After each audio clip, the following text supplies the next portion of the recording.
Hello friends, welcome to सुख valley education.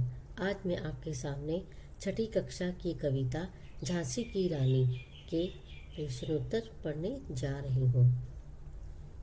Jhansi की रानी कविता। प्रश्न पहला, किंतु काल गति चुपके चुपके काली घटा घेर लाई। उत्तर में का इस कविता में किस घटना की ओर संकेत है?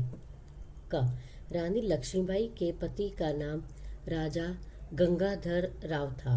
इस पंक्ति में उनकी मृत्यु की ओर संकेत है। का काली घटा गिरने की बात क्यों कही गई है? खा राजा गंगाधर राव की मृत्यु के बाद रानी लक्ष्मीबाई के ऊपर दुखों का पहाड़ टूट गया।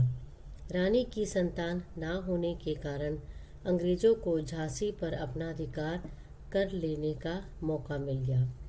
रानी के जीवन में दुखों की काली घटा छा गई, इसलिए काली घटा गिरने की बात कही गई है।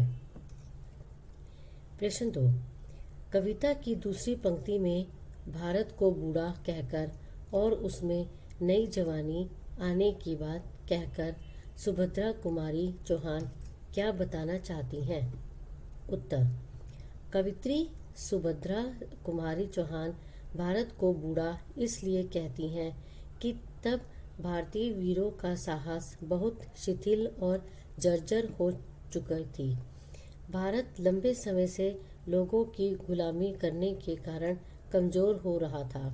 नई जवानी आने की बात कहकर कवित्री यह बताना चाहती थी कि झांसी की रानी का साहस और शौर्य को देखकर अपनी खोई हुई आज़ादी को हासिल करने के लिए देश के वीरों में नया जोश उत्पन्न हो गया था।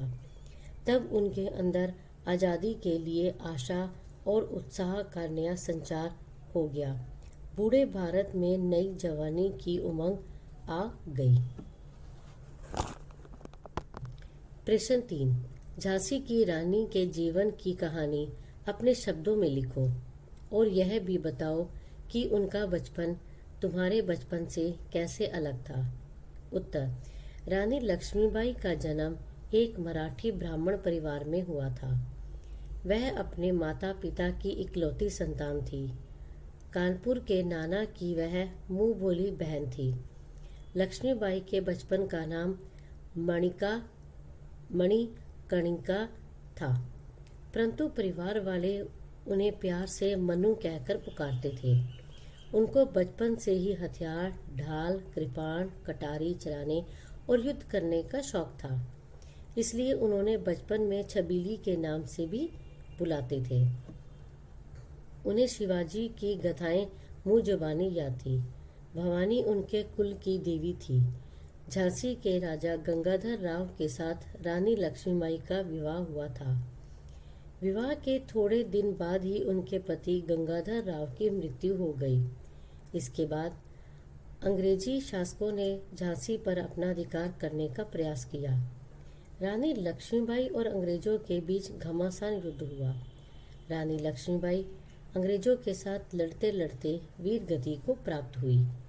उनका नाम इतिहास में हमेशा के लिए अमर हो गया। उनका बचपन हमारे बचपन से अलग है, क्योंकि हमारे बचपन में हथियार नाम की कोई चीज़ ही नहीं है। हम वीडियो गेम्स, कंप्यूटर, बिजली वाले खिलौने से खेलते हैं। राष्ट्रीय गीत भी हमें याद है। प्रश्न 4, वीर महिला की इस कहानी में कौन कौन से पुरुषों के नाम आए हैं? इतिहास में कुछ अन्य वीर स्त्रियों की कहानियाँ खोजो। उत्तर, वीर महिला की इस कहानी में निम्न पुरुषों के नाम आए हैं: नाना साहब, डलहौजी, पेशवा बाजीराव, तात्या टोपे, अजीमुल्ला, अहमद शाह, मौलवी, ठाकुर कुंवर सिंह आदि। प्रश्न 5वां, कविता में किस दौर की बात है? कविता में उस समय के माहौल के बारे में क्या पता चलता है? उत्तर, इस कविता में वर्ष 1857 के प्रथम स्वतंत्रता संग्राम के दौर की बात कही गई है। इस संग्राम में झांसी की रानी लक्ष्मीबाई ने अपना महत्वपूर्ण योगदान दिया था। उस समय के माहौल के बारे में यह पता चलता है कि देश अंग्रेजों का गुलाम था और लोगों के दिलों में देश प्रेम के प्रति आज़ादी की ज्वाला भड़क रही थी। देश आज़ादी पाने के लिए लालायित थे। प्रश्न 6। सुभद्रा कुमारी चौहान लक्ष्मीबाई को मर्दानी क्यों कहती हैं? उत्तर। झांसी की रानी लक्ष्मीबाई एक स्त्री होते हुए भी उनके अंदर पुरुषों के गुण विद्यमान थे। वीरता, साहस, हिम्मत, ताकत, युद्ध कौशल, घुड़सवारी, तलवारबाजी, ये सभी गुण रानी के अंदर थे।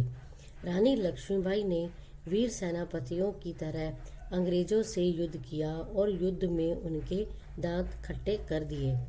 इन्हीं गुणों के कारण कवित्री ने उन्हें मर्दानी कहा है। प्रश्न 7। बर्छी, कृपाण, कटारी उस समय के हथियार थे। आजकल के हथियारों के नाम पता करो। उत्तर। आजकल तो नए नए अत्याधुनिक हथियार आ गए हैं, जैसे बंदूक, तोप, गोला, मिसाइलें, परमाणु बम, टैंक, पिस्तौल, एटम बम, बम आदि।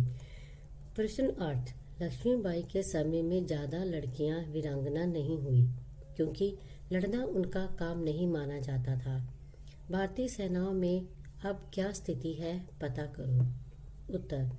आजकल हमारी भारतीय सेना में लड़कियों की काफ़ी अच्छी भागीदारी है।